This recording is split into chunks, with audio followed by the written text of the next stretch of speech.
يهده الله فلا مضل له ومن يضلل فلا هادي له واشهد ان لا اله الا الله وحده لا شريك له واشهد ان سيدنا ونبينا محمد صلى الله عليه وسلم عبده ورسوله يا ايها الذين امنوا اتقوا الله حق تقاته ولا تموتن الا وانتم مسلمون يا ايها الناس اتقوا ربكم الذي خلقكم من نفس واحده وخلق منها زوجها وبث منهما رجالا كثيرا ونساء واتقوا الله الذي تساءلون به والارحام ان الله كان عليكم رقيبا يا ايها الذين امنوا اتقوا الله وقولوا قولا سديدا يصلح لكم اعمالكم ويغفر لكم ذنوبكم ومن يطع الله ورسوله فقد فاز فوزا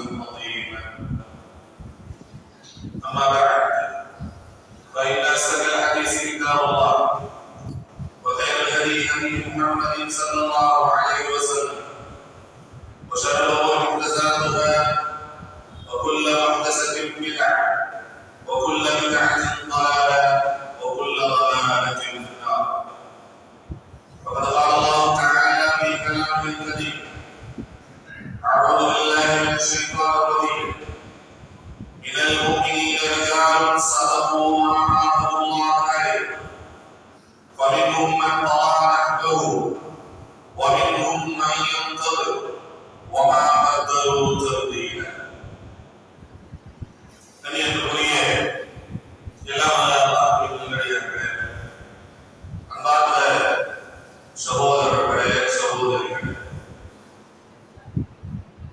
நபிகள் நாயகம் ஸல்லல்லாஹு அலைஹி வஸல்லம் அவர்களுக்கு நபித்துவம் கிடைத்ததற்கு பின்பாக இருக்கின்ற அவர்களது வாழ்க்கையை இரண்டு கட்டங்களாக வரலாற்று அறிஞர்கள் பிரிக்கிறார்.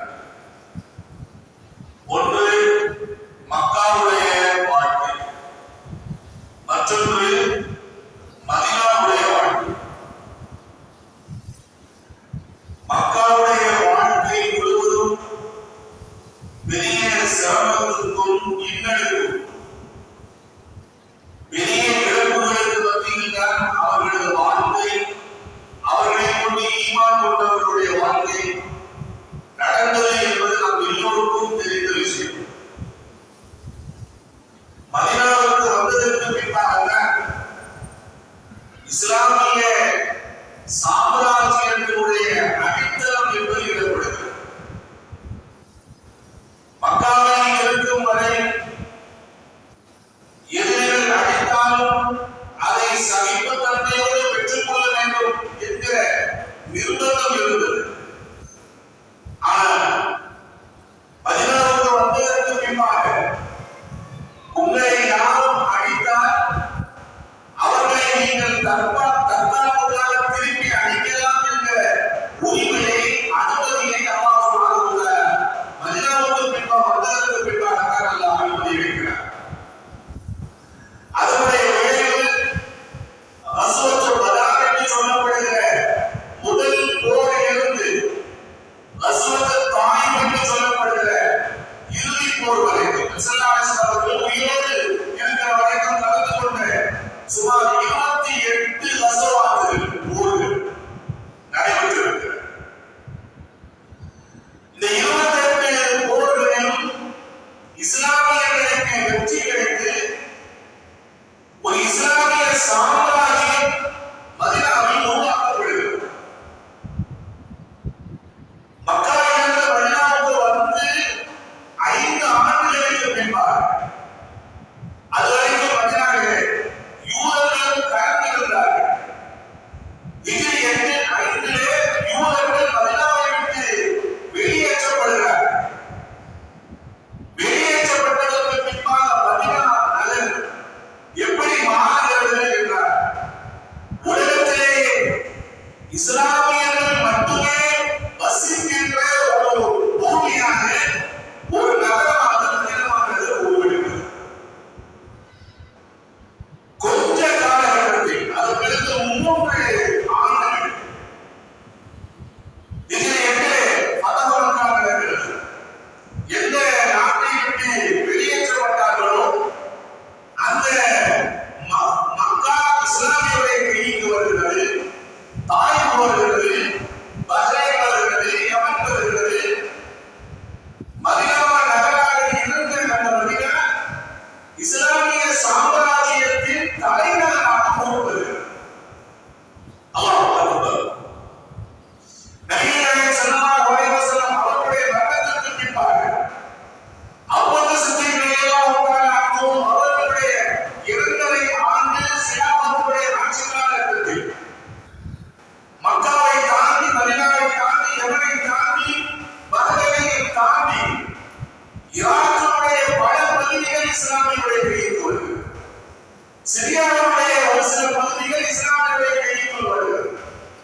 இஸ்லாமிய சாம்ராஜ்யத்திற்குள் வருகிறது. பேரரசும் பாரசீக பேரரசும் இஸ்லாமிய சாம்ராஜ்யத்திற்குள் உள்ளாகி எத்தனை பெரிய நீண்ட பெரிய ஒரு நிலப்பரப்புக்கு தலைநகராக எடுமாறுகிற மதுரமான தலைநகராக ஒரு மிகப்பெரிய இஸ்லாமிய சாம்ராஜ்யம். இதற்கிருந்து அவர்களுடைய 12 வருட கிலாபத் ஆட்சியிலே இஸ்லாமிய சாம்ராஜ்யம் எந்த அளவுக்கு விரிவடைகிறது என்று சொல்றார். மதீனாவில் இருந்து அர்மீனியா வரைக்கும், ஸ்பெயினுக்கு அருகாமையில் இருக்கின்ற நாடு வரைக்கும் பல்லாயிரக்கணக்கான கிலோமீட்டர்களில் உள்ள நிலப்பரப்பு இஸ்லாமியர்களுடைய ஆட்சிக்குள் வருகிறது. இவ்வளவு பெரிய ஒரு பரந்த வெளி, பரந்த ஒரு இஸ்லாமிய சாம்ராஜ்யம் பேரரசுக்கு மனிதமான நகர் மட்டும்தான் தலைநகராக இருக்கிறது.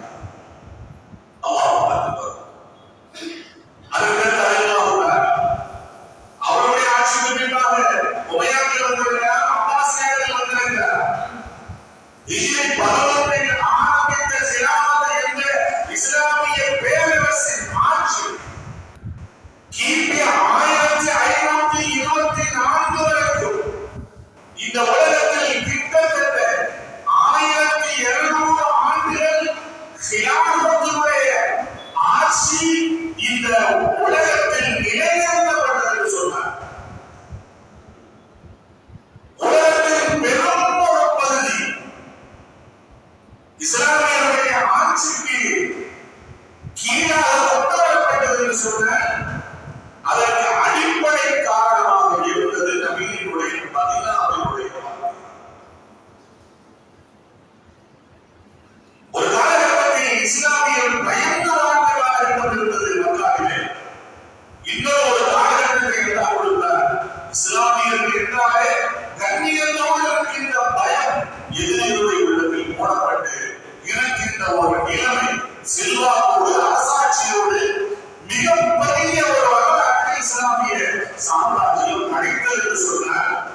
அதற்கு அடிப்படை காரணமாக இருந்தது நபியினுடைய மதீனாவில் வாழ்க்கை. அவர்கள் மதீனாவுக்கு, மக்காவை விட்டு மதீனாவுக்கு இடம் பெயர்ந்தார்கள். அந்த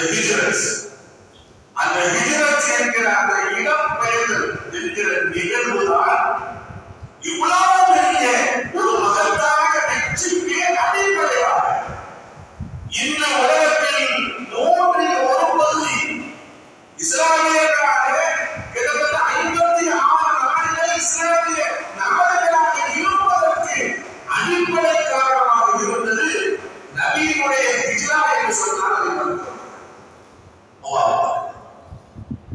அதனால்தான் இஸ்லாமுடைய வரலாற்று ஹிஜ்ராவுக்கு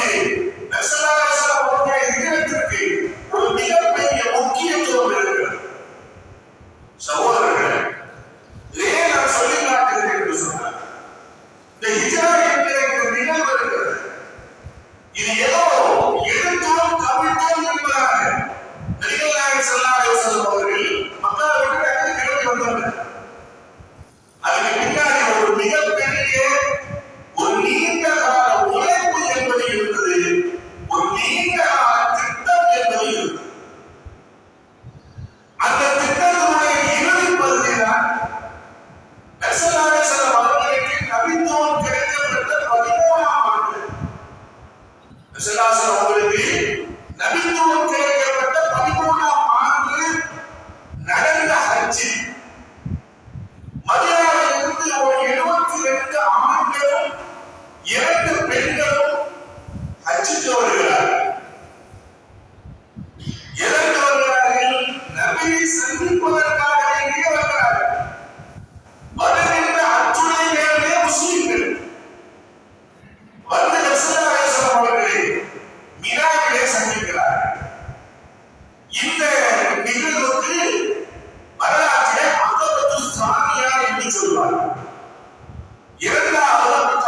என்று சொல்வார்.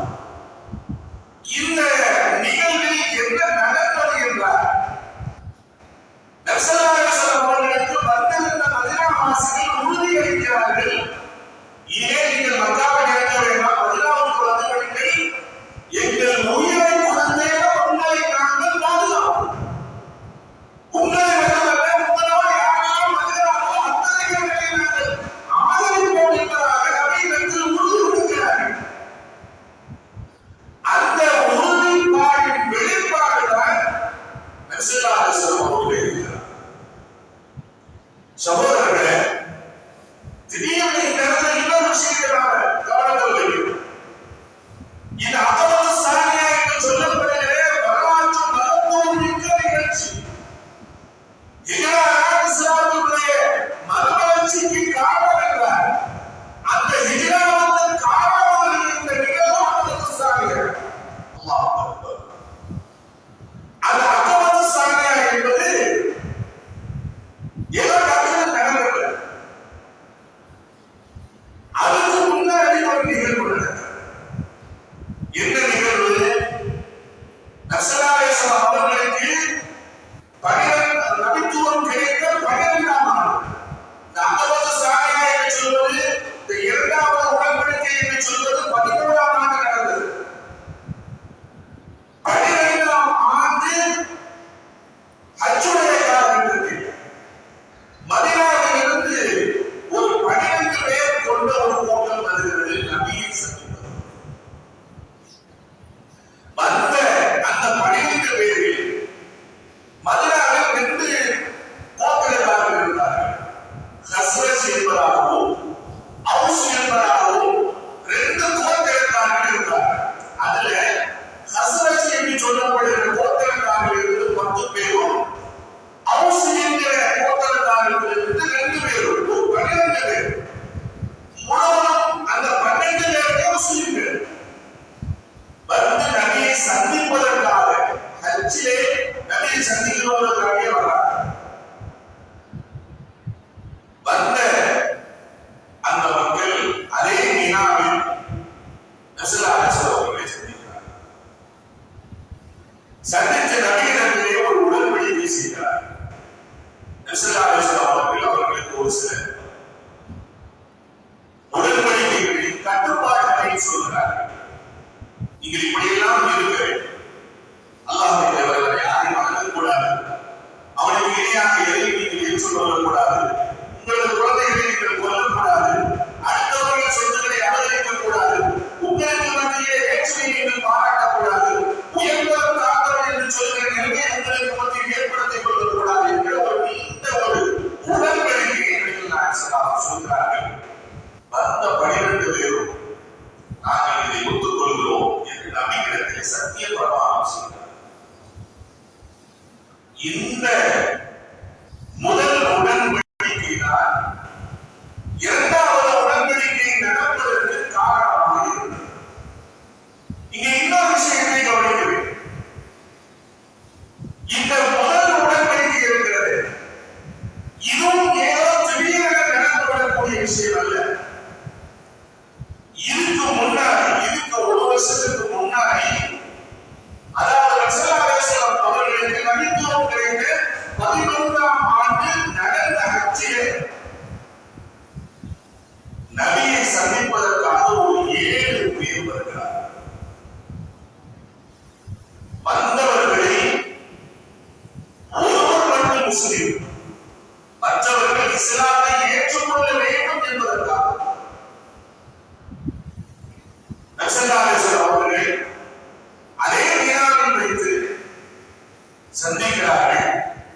நபி ஸல்லல்லாஹு அலைஹி வஸல்லம் அவர்களுக்கு இஸ்லாத்தை பற்றி எடுத்து சொல்லி நபியின் கையிலே அவர்கள் இஸ்லாத்தை தருகிறார்கள். அல்லாஹ். இது 11ஆம் ஆண்டு நடக்கிறது. இந்த நிகழ்வுதான் எதற்கு அடிப்படை தெரியுமா? இந்த முதலாவது உடன்படிக்கை நிகழ்வு இருக்கிறது,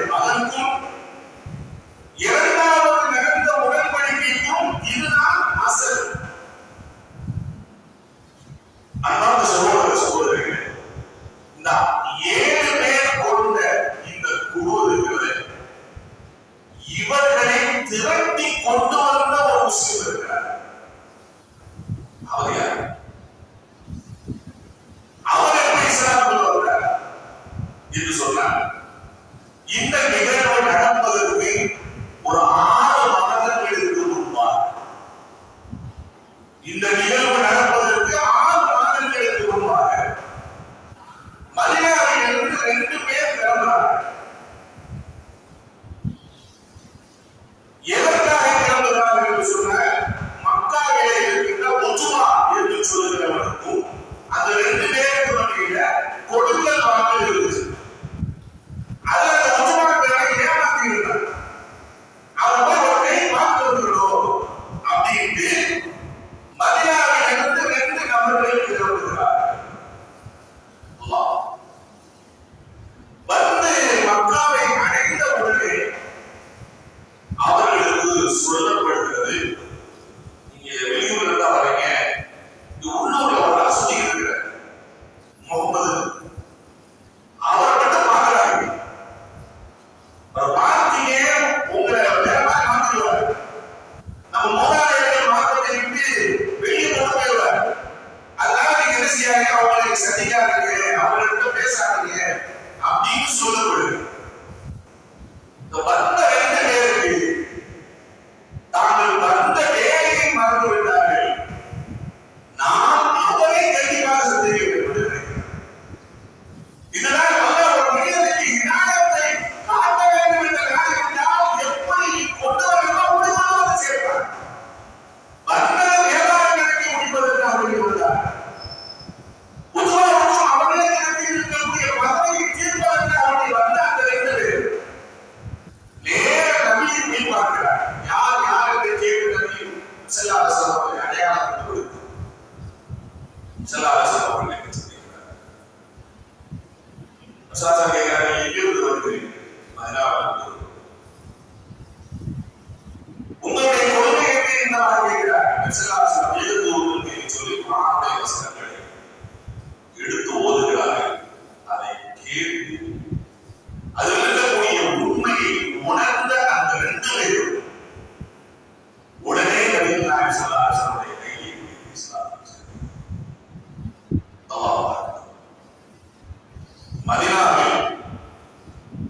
மதீனாவிலிருந்து வேளாண்மைக்காக வந்தவர்கள், வேளாண்மையை மீட்பதற்காக வந்தவர்கள் அல்லாஹ்வுடைய அருளினால் இஸ்லாத்தை ஏற்ற முஸ்லிம்களாக மாறுகிறார்கள்.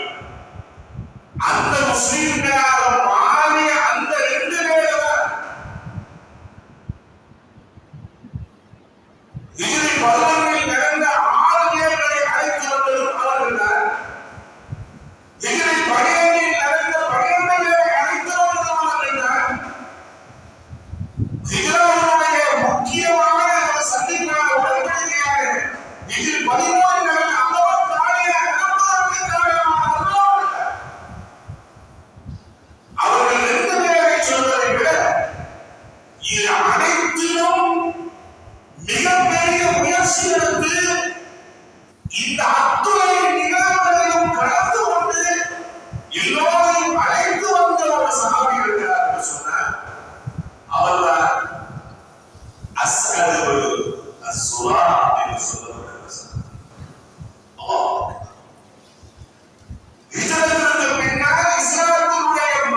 ஏற்று மதீனாவுக்கு திரும்பியதுல வந்தவங்க வேலை செய்தது யார் தெரியுமா? அஸ்ஸலாமு சொல்றாங்க. இவர்களது நடவடிக்கையும் அவர்களுடைய நடவடிக்கையும் கிட்டத்தட்ட ஒரே மாதிரி இருக்குது. அவசரங்களாக நபி ஸல்லல்லாஹு அலைஹி வஸல்லம் ஈமான் கொண்டார். ஈமான் கொண்டுட்டு நான் என்ன செய்யணும்னு கேட்டார். அப்ப தொழுகை இருந்துச்சா, நோன்பு இருந்துச்சா, ஒண்ணுமே இல்லை. சொன்னாங்க நீ எதை ஏற்றுக்கொண்டிருக்கா அப்படின்னு சொல்லி காலையில போறேன். சரி அப்படியே சொல்லுங்க அப்படின்னு போய் கேட்கிறார். சாயந்தரம் ஒரு 8 பேர் கூட்டு வராங்க. கூட்டு வந்து அவர்கள் 8 பேரும் யார் தான் சொன்னால் ஏற்றுக்கொள்வார்களோ அத்தகைய தனக்கு நெருக்கமான நண்பர்களையா பார்த்து பார்த்து பேசி நபி வந்து சேர்க்கிறார்கள். 8 பேர் இஸ்லாத்தை இருக்கிறார்கள். அந்த 8 பேர்ல 6 பேர் யார் தெரியுமா? பின்னாடி காலகட்டத்தில் நபிசுல்லாஹு அஷரத்துல் முபஷ்ஷிரீன் சொன்னாங்க. ஒரு 10 பேர் சொன்னாங்க. அந்த 10 பேர்ல 6 பேர் உஸ்மான் ரலியல்லாஹு அவர்களும் அபூ சித்திக் அவர்களால் இஸ்லாத்தை அதே போல அஸ்ஸலாமு அலைக்கும் நபியிடத்திலே ஈமான் கொண்டு சென்றுவிட்டு மதீனாவிலே அவர்கள் சம்பாதிக்கவில்லை. யாரிடத்தில் சொன்னால் தன் பேச்சுக்கு மதிப்பு இருக்குமோ அத்தகைய நண்பர்களாக பார்த்து பார்த்து பேசுகிறார்கள். ஒரு 6 பேரை கூப்பிடுறாங்க, ஒத்துக்கொள்கிறார்கள். அந்த 6 பேரை அழைத்து வருகிறார்கள். யார்? அஸ்ஸலாமு அலைக்கும் அழைத்து வருகிறார். மக்காவுக்கு மதீனாவுக்கு இடையே 420 கிலோமீட்டர் விண்டி பஸ்ல போனாங்க. 2 மணி நேரம் போகணும். அதுக்கு போனா ஒவ்வொரு நாள் பிரயாணம் செய்ய வேண்டும். அழைத்து வருகிறார்கள். எவ்வளவு கஷ்டப்படும் யோசிக்க வேண்டும் சகோதரர்களே. ஒரு மனுஷனுடைய மனசை மாற்றி அவரை நான் சொல்றேன் ஒரு பிரயாணத்தில் போறப்ப எதைய மனசு மாறினாலும் மாறிடுறார். அதையெல்லாம் பாக்காட்டி கொண்டு வந்து நபிக்கு முன்னால் உருவாக்குகிறார்கள்.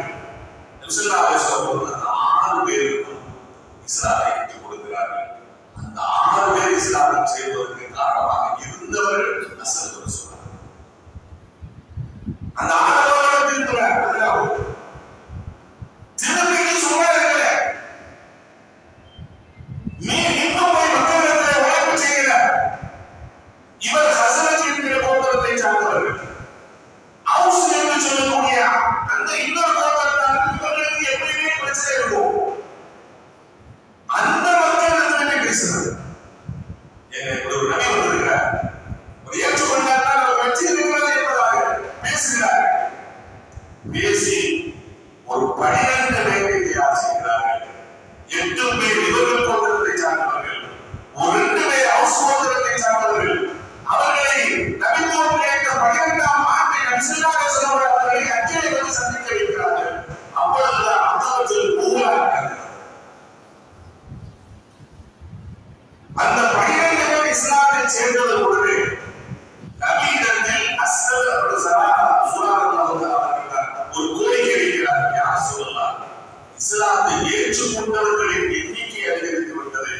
எனவே எங்களுக்கு இஸ்லாத்தை பற்றி இன்னும் தெளிவாக சட்டங்களை போதிப்பதற்காக ஒருவரை எங்களுக்கு அனுப்பி வையுங்கள் என்று கோரிக்கை வைக்கிறார்கள். அவர்களது கோரிக்கையை ஏற்றுதான் முஸ்அப் இப்னு உமைர் அவர்களை இவர்களோடு அனுப்பி வைக்கிறார். முஸ்அப் இப்னு உமைர் அவர்கள் வந்த உடனே இவங்களுக்கு மிகப்பெரிய பலன் கிடைக்கிறது. அஸ்ஸலாமு சொல்றாங்க, யாரெல்லாம் 3 பெரும்பெரும் மனிதர்களாக மதிக்கப்படுகிறார்கள்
நான் சொல்வதை கேளு, அதில் தவறு இருந்தால் சொல்லிக்காட்டு என்று அவர்கள் உட்கார வைத்து எடுத்து சொல்கிறார்கள். அதில் இருந்த உண்மையை கண்டு அந்த 2 பேர் இஸ்லாத்துக்குள்ள வர்றாங்க. அந்த 2 பேர் இஸ்லாத்துக்குள்ள வந்ததினால் ஒரு மிகப்பெரிய ஒரு குடும்பம் பனி அப்துல் அஷ்கல் என்று சொல்கிற ஒரு மிகப்பெரிய கிடையாது இஸ்லாத்துக்குள்ள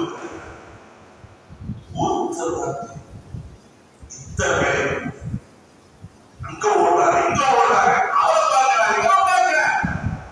சும்மா இருக்க ஒவ்வொரு மனிதனுடைய வீட்டையும் பற்றி எப்படி அவர் நபியை பற்றி கொடுத்த விஷயங்களை நாம் சேர்த்து வர வேண்டும் என்கிற ஒரு மனத்தால் எல்லோரும் வசூல் சொல்லுவாங்க. அவர்கள் பேசுகிறார். நாம் என்ன தோன்றுகிறோம் யோசிக்க மார்க்கத்திற்காக இதுவரைக்கும் ஒரு துணுமைகளை நடத்தி போட்டிருக்கிறேனா? யோசிக்க கடமைப்பட்டிருக்கிறோம் சோதரர் சோதரர். அதற்கு பின்பாக ஒரு 72 பேரை அழைத்துக் கொண்டு நபித்துவம் கிடைத்த 13ஆவது ஆண்டு இந்த நிகழ்ச்சி மிக முக்கியமான நிகழ்ச்சி. அசதுல் சுராவுடைய ஒரு நீண்ட ஒரு தூரப்பார்வை, அவர்களது அந்த புரிதல் தன்மை, அவர்கள் மக்களை எப்படி தூண்டி எப்படி வழங்கி கொண்டு வந்திருக்கிறார்கள் என்கிற விஷயத்தை விளக்குகிற நிகழ்ச்சிதான் இந்த அகமது சாமி அழைக்கிற நிகழ்ச்சி. ஒரு 72 பேரை கூட்டு வராங்க. அதுல 2 பேர் பெற்று இந்த முத்தரக்கூடிய 70 பேர் அவசரம் வருவதற்காக கசிலர் என்ற குடும்பத்திற்கு ஒருவர் இருக்கிறார். வந்து நபியை சந்திக்கிறார். நபியிடம் இஸ்லாத்தை ஏற்றுக்கொள்கிறார்கள். முஸ்லிம்களாக வருகிறார்கள். வந்து நபியிடத்திலே பையத் செய்யும் சத்தியப்பிரமா. என்ன சத்தியப்பிரமா? கேட்கிறாங்க, யார சொல்லலாம், நீங்க இருந்தது போதும், நாங்க வந்து உங்களுக்கு என்ன செய்யணுமோ அத்தனையும் நான் செய்யணும். உங்களுக்கு எதன் மீது சத்தியம் அடைந்து கொடுத்தால் நீங்கள் வருவீர்கள் இதெல்லாம் கேட்கிறார். அப்பொழுது ரசூலுல்லாஹி ஸல்லல்லாஹு அலைஹி வஸல்லம் சொன்னாங்க, துபாயிரோனி அஸ்ஸம்தி வத்தானா ஃபி நஷாதி வல் கஸ்ப். நல்ல புத்துணர்ச்சியாக இருக்கின்ற போதும் சரி, சோர்வாக இருக்கின்ற போதும் சரி, அல்லது வறுமையில் இருக்கின்ற போதும் சரி, அல்லது நல்ல வசதியாக இருக்கின்ற போதும் சரி, நான் சொல்வதை நீங்கள் கேட்கிறீர்கள். நான் எதற்கு செலவிட சொல்கிறேனோ அதற்கு நீங்கள் செலவிட வேண்டும். இதோடு மட்டுமல்ல, நன்மையை கொண்டு ஏவ வேண்டும், தீமையை தடுக்க வேண்டும்.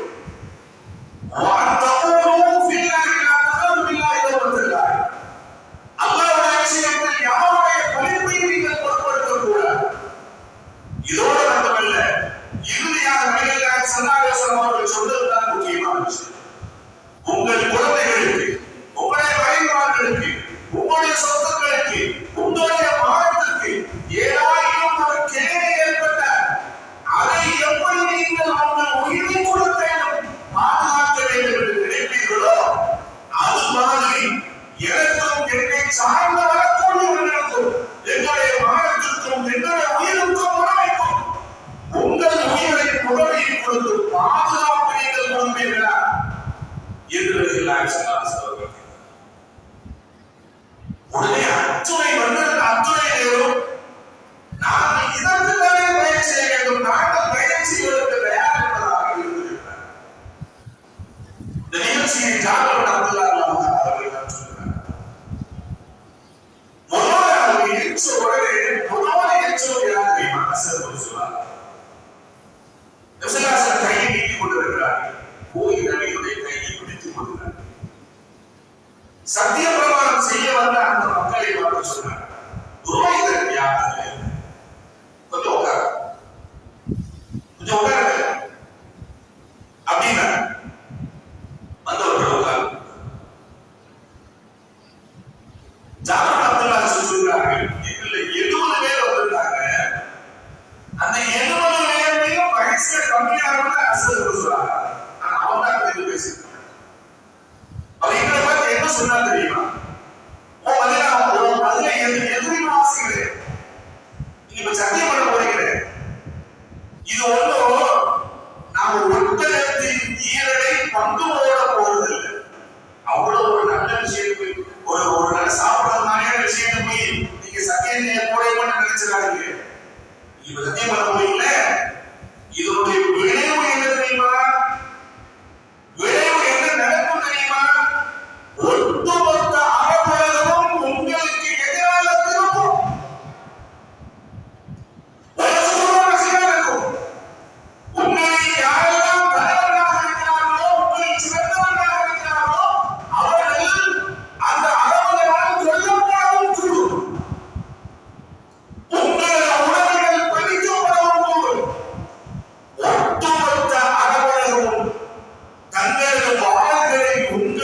பூமியில் சுழற்ற ஆரம்பிப்பார்கள். இதுக்கு தயாரா? ஃபலா யஸ்பிரு வ அஜ்ருஹு நீங்க சரி நான் வரோம் இதுல ஒத்துக்கிறோம் அப்படின்னு நீங்க பொறுமையாக இருக்கணும் என்பதை நீங்கள் உறுதியாக இருந்தால் உங்களுக்குரிய கூலி அல்லாஹ் தருவார். இவர் ஒன்று தருவார். உங்களுக்குரிய கூலி யார் தருவது தெரியுமா? அல்லாஹ் தருவார். இவர் நம்ம விசுவாசமாக தருவாங்க. நான் அதே நேரத்தில் இன்னொன்றையும் சொல்லிவிடுகிறேன். நீங்கள் உள்ளத்தில் பயத்தை புதைத்து வைப்பவர்களாக இருந்தால் வெளிப்படையாக வாங்கன்னு சொல்ற மாதிரியான நிலைமை இருந்துச்சுன்னா இங்கேயே உழைச்சு தெளிவா பேசுங்க. இங்கே உழைச்சு தெளிவா பேசுங்க. எங்களால முடியாது, எங்களால் இவ்வளவு பாதுகாப்பு கொடுக்க முடியாது அப்படிங்கிறத நீங்க தெளிவாக பேசுவார்கள். அப்படி நீங்க பேசிவிட்டால் அசல்லாவுடைய ஒருவேளை அல்லாஹ்வை மன்னிக்கணும். ஏன்னா முடியல சொல்லிருக்கீங்க, முடியல கொண்டு போய் அந்த காலவாரி கூட வர்ணன் சாதாரணவர்கள் அல்லாஹ்வுடைய நபிவர்களாக போடு அவரை நியமனம் பண்ணவர்கள் வருகிறார்கள். அவர்களுக்கு வெறும் பொருளையும் இடத்தையும் விட்டு கொடுப்பதில்லை, அவர்களது உயிருக்கு உணவைக்கும் நாம் தான் பாதுகாப்பாக இருக்க வேண்டும். நம் உயிரை கொடுத்து இவர்களை பாதுகாக்க வேண்டும். இதுக்கு நீங்க தயாரா? இதுக்கு நீங்கள் மனதார ஒத்துக்கொள்கிறீர்களா என்று அஸ்ஸல் ஒரு சூரத்தில் அல்லாஹ் இதை கேட்டதும் ஒரு நிமிடம் ஆடி போன அந்த சஹாபா, அந்த 73 சஹாபா ஒரு 2 செகண்ட் கழிச்சு சொன்னார், அமித் சஹன்னா யா அஸ்ஸத் வாசலே கொஞ்சம் விலகி அல்லாஹ்வின் மீது சத்தியமாக நாங்கள் இப்பொழுது நபியிடத்தில் செய்ய போகின்ற சத்திய பிரமாணத்தில் இருந்து ஒரு இன்றியாவும் நாங்கள் பின்வாங்க மாட்டோம் என்று அல்லாஹ் சத்தியம். எங்கள் உயிரை கொடுத்து நபியை நாங்கள் பாதுகாப்போம், நபியுடைய உணவுகளை நாங்கள் பாதுகாப்போம், நபியோட வழிகாட்டலை நாங்கள் பாதுகாப்போம் என்று அத்துணைகளும் நபியிடத்தில் வந்து சத்திய பிரமாணம் செய்கிறார்கள். அல்லாஹ் அக்பர். அந்த சத்திய பிரமாணம் சகோதரர்களே நபியுடைய அவருக்கு அடிப்படையாக இருந்தது. இஸ்லாமிய சாம்ராஜ்யத்திற்கு அடிப்படையாக இருந்தது. சஹாபாக்கள் அந்த அன்சாரிகள் அவர்கள் நபியிடத்தில் கொடுத்த அந்த சத்திய பிரமாணத்தை அவர்கள் உயிரோடு இருக்கும் வரையும் சரி, அவர்கள் மரணித்ததற்கு பின்னாகவும் கடைசியாக இருந்த ஒரு அன்சாரி சஹாபி வரைக்கும் எந்த அன்சாரி சஹாபியும் அவர்கள் கொடுத்த சத்தியத்தில் இருக்கு. அல்லாஹ் அக்பர்.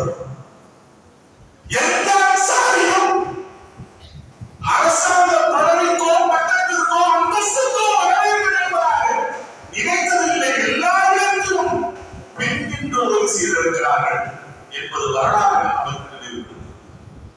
சகோதரர்களே, நாம் யோசிக்கிறோம், இவ்வளவு பெரிய நிகழ்வு நடத்தப்பட்டதற்கு காரணமாக இருந்தவர்கள் அஸ்ஸல் சொல்லுவாங்க. ஒரு மனுஷனை வச்சு இப்படி வேலை வாங்கி இருக்கிறாங்க. என்னால என்ன முடியும் நம்ம நினைக்கிறோம்.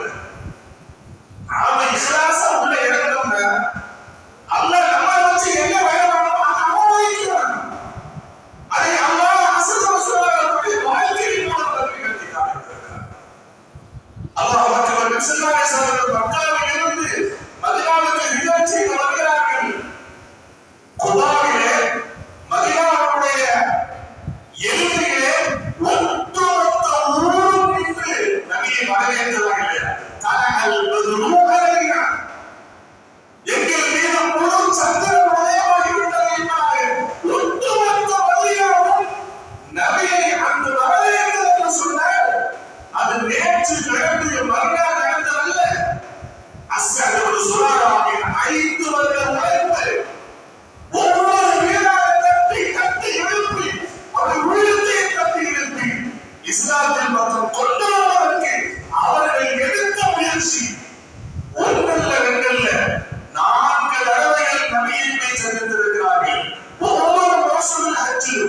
ஹஜ்ஜுடைய அந்த நிகழ்வில் போய் சந்தித்து ஆட்களை உட்கார வைத்து விளங்க வைத்து நபியிடத்தை பயன் செய்து விடுவதால் நிஜத்திற்கு வந்த அல்லாஹ் சுப்ஹானஹு வ தஆலா அவர்களது வாழ்க்கையை அல்லாஹ் சுருக்கமாக முடித்து விட்டார். நிஜத்திற்கு வந்த அதே வருடம் ஷவ்வால் மாதம்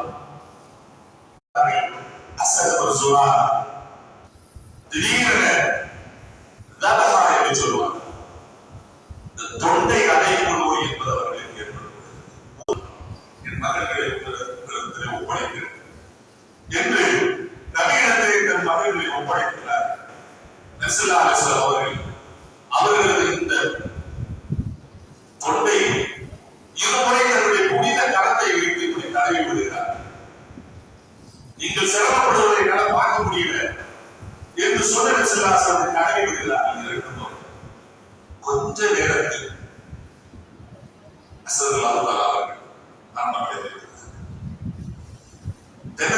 என்று சொல்லப்படுகிற சஹாபாக்கள் மட்டும் அடக்கம் செய்யப்பட்டிருக்கக்கூடிய அந்த இடம், இதுல முதலாக அடக்கம் செய்யப்பட்டவர்கள்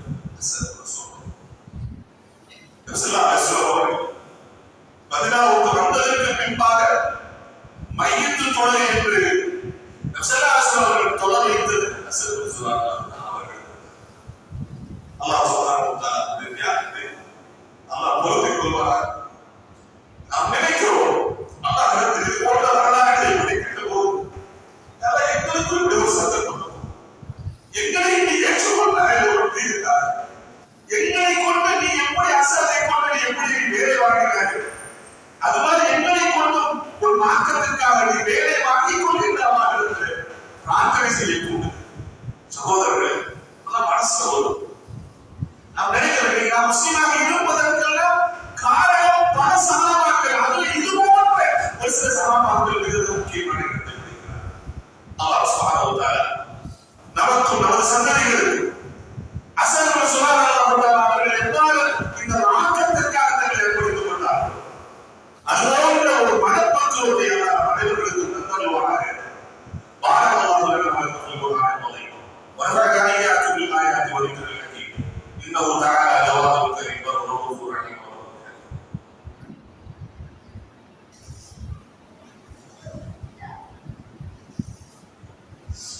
الحمد لله رب العالمين والعاقبة للمتقين والصلاة والسلام على سيد الأنبياء والمرسلين وآله وصحبه ومن تبعهم بإحسان إلى يوم الدين. أما بعد، فقد قال الله تعالى في كلامه الكريم: أعوذ بالله من الشيطان الرجيم إن الله وملائكته يصلون على النبي يا أيها الذين آمنوا صلوا عليه وسلموا تسليما. وقال النبي صلى الله عليه وسلم من صلى عليه صلاة واحدة صلى الله عليه وسلم صلوات. اللهم صل على محمد وعلى آل محمد كما صليت على إبراهيم وعلى آل إبراهيم إنك حميد مجيد. اللهم بارك على محمد وعلى آل محمد كما باركت على إبراهيم وعلى آل إبراهيم إنك حميد مجيد. ربنا اغفر لنا ولإخواننا الذين سبقونا بالإيمان ولا تجعل في قلوبنا غلا للذين آمنوا ربنا إنك رؤوف رحيم. عباد الله، إن الله يأمر بالعدل والإحسان وإيتاء ذي القربى وينهى عن الفحشاء والمنكر والبغي يعظكم لعلكم تذكرون. واذكروا الله العظيم يذكركم واشكروه لنعمه يزدكم ولذكر الله أكبر.